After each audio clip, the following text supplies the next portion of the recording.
गणपती बाप्पा मोरया, मंगलमूर्ती मोरया. झाल्या घोषणा, संपले. झाले ते 9-10 दिवस. 9 दिवस तर बाप्पाची खूप खातिरदारी केली. रोज नवीन नवीन प्रसाद, लाडू, मोदक, अजून काही काय. 10व्या दिवशी त्यांची मोठी वरात काढण्यात आली आणि 10व्या दिवशी केलं काय, ढकलून दिला. मूर्ती तुटली फुटली कशी घेऊ, नाल्यात फेकलं कोणी कोणी. काय खरंच त्यांचा निरोप व्यवस्थित झाला? ते व्यवस्थित घरी गेल्यावर शंकर आणि पार्वतीला म्हटले असेल की मला व्यवस्थित त्यांनी निरोप दिला? खरंच असं झालं का?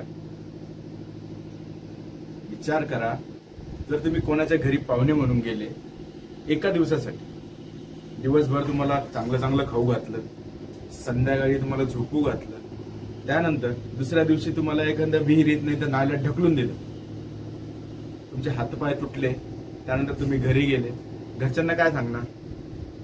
मला त्यांनी खूप खातिरदारी केली, खूप चांगलं वाटलं मला त्यांच्या घरी जाऊन. यानंतर तरी अशी चूक करू नका.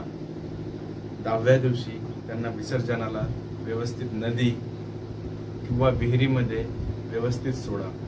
जर मोठाले गणपती व्यवस्थित डुबत नसेल तर एवढे मोठे घ्यायची काहीही गरज नाही.